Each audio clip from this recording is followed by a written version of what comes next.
भारत के group captain Shubhanshu Shukla और 3 अन्य अंतरिक्ष यात्रियों को लेकर एक्सियोम 4 मिशन ने जैसे ही केनेडी अंतरिक्ष केंद्र के कॉम्प्लेक्स 39A से उड़ान भरी, 140 करोड़ भारतीयों का सीना गर्व से चौड़ा हो गया।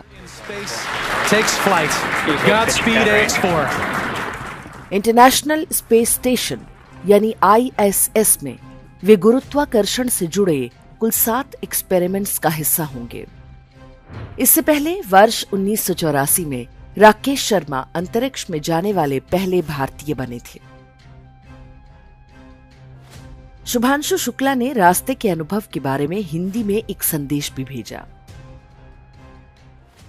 40 साल बाद हम वापस अंतरिक्ष में पहुंच गए हैं और कमाल की राइड थी। इस समय हम 7.5 किलोमीटर प्रति सेकंड की रफ्तार से पृथ्वी के चारों तरफ घूम रहे हैं और मेरे कंधे पे मेरे साथ मेरा तिरंगा है जो मुझे बता रहा है कि नहीं हूँ, मैं आप सबके साथ हूँ। ये मेरे इंटरनेशनल स्पेस स्टेशन की जर्नी की शुरुआत नहीं है, ये भारत के ह्यूमन स्पेस प्रोग्राम की शुरुआत है और मैं चाहता हूँ कि आप सभी देशवासी इस यात्रा का हिस्सा बने। आपका भी सीना गर्व से चौड़ा होना चाहिए, आप भी उतना ही एक्साइटमेंट दिखाइए। आइए हम सब मिलकर भारत की ह्यूमन स्पेस प्रोग्राम की जर्नी की शुरुआत करें। धन्यवाद। जय हिंद, जय भारत।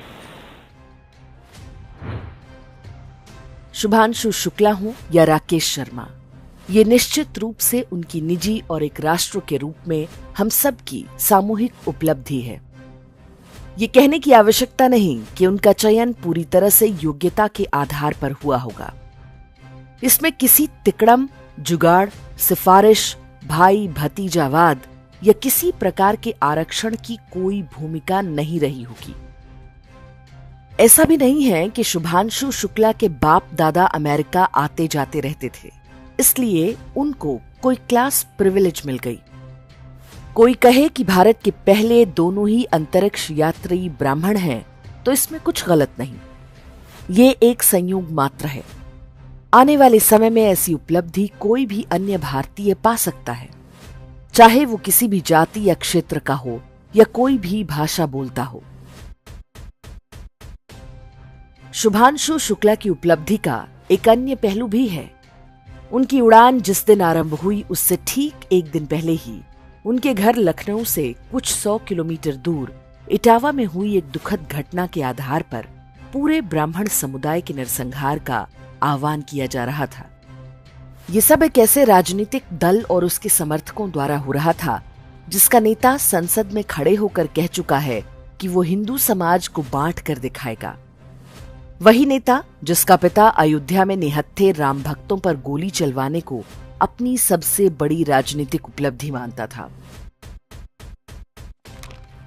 ब्राह्मणों को गाली देना और इसकी आड़ में भारत के बहुसंख्यक हिंदू समाज को टारगेट करने का चलन नया नहीं है। स्वतंत्रता से पहले अंग्रेजों ने हिंदू धर्म की सफाई के लिए एक रणनीति के तहत ये अभियान आरंभ किया था।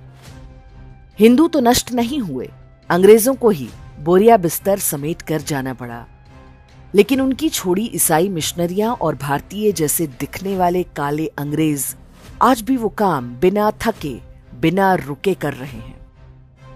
आज तो ब्राह्मणों को दोषी मानना भारत की पूरी हिंदू विरोधी व्यवस्था का संस्थागत चरित्र बन चुका है। विधायिका, न्यायपालिका, कार्यपालिका से लेकर मीडिया और फिल्मों तक में ब्राह्मण बैशिंग सामान्य है। स्वतंत्रता के बाद से 3 पीढ़ियों तक यही पढ़ाया जाता रहा कि ब्राह्मण तो विदेशी है और यूरेशिया से आया है।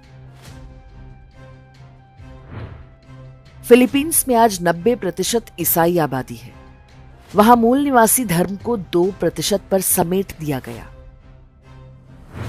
यही काम इस्लाम ने मलेशिया में किया। वहां भी वहां के मूल निवासी धर्म को लगभग पूरी तरह साफ किया जा चुका है।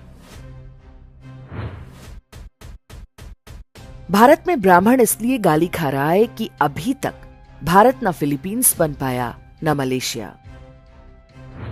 भारत के अन्य समुदायों और जातियों को ब्राह्मणों को अपना शत्रु मानना और हम हिंदू नहीं हैं का नारा लगाना सिखाया जा रहा है, ताकि फिलीपींस और मलेशिया की तरह सबको कन्वर्ट करने का धंधा आराम से चलता रहे। जब हम ब्राह्मणों की बात करते हैं तो हमें कोई भ्रम नहीं होना चाहिए कि शर्मा, शुक्ला, पांडे, मिश्रा जैसे सरनेम वाले सारे व्यक्ति ब्राह्मण ही होते हैं। कुछ वामपंथी और कुछ क्रिप्टो भी हैं जो मारीच की तरह भेष बदलकर हिंदू धर्म को नष्ट करने में जुटे हैं। मीडिया से लेकर राजनीति तक में ऐसे बहुरूपीय बहुतायत में पाए जाते हैं। ऐसी शत्रुतापूर्ण परिस्थितियों में भी यदि ब्राह्मण बचे हुए हैं और अपने राष्ट्र और धर्म के लिए लड़ रहे हैं और व्यक्तिगत उपलब्धियां पा रहे हैं, तो इसका श्रेय ब्राह्मणों को नहीं बल्कि हर उस हिंदू को जाता है जो इस षड्यंत्र के झांसे में अब तक नहीं फंसा है। वास्तव में हर वो हिंदू ब्राह्मण है जो अपनी पूरी शक्ति और बिना किसी स्वार्थ के धर्म की सेवा कर रहा है। हर वो हिंदू क्षत्रिय है जो राष्ट्र की रक्षा के लिए खड़ा है। हर वो हिंदू वैश्य है जो इस देश को धन और वैभव से समृद्ध बना रहा है। हर वो हिंदू शूद्र है जो शानदार पुल, सड़कें और भवन बना रहा है, जिसके कौशल से सेवा के क्षेत्र में भारत की पहचान है। शुभांशु शुक्ला की जाति और भाषा महत्वपूर्ण नहीं है। महत्वपूर्ण केवल यह है कि हर जाति और समुदाय की नई पीढ़ी उनसे प्रेरणा पाए और एक दिन उनसे भी ऊंचा स्थान पाकर दिखाए। एक ब्राह्मण के रूप में ये उनकी सबसे बड़ी उपलब्धि होगी, अंतरिक्ष यात्रा से भी बड़ी उपलब्धि।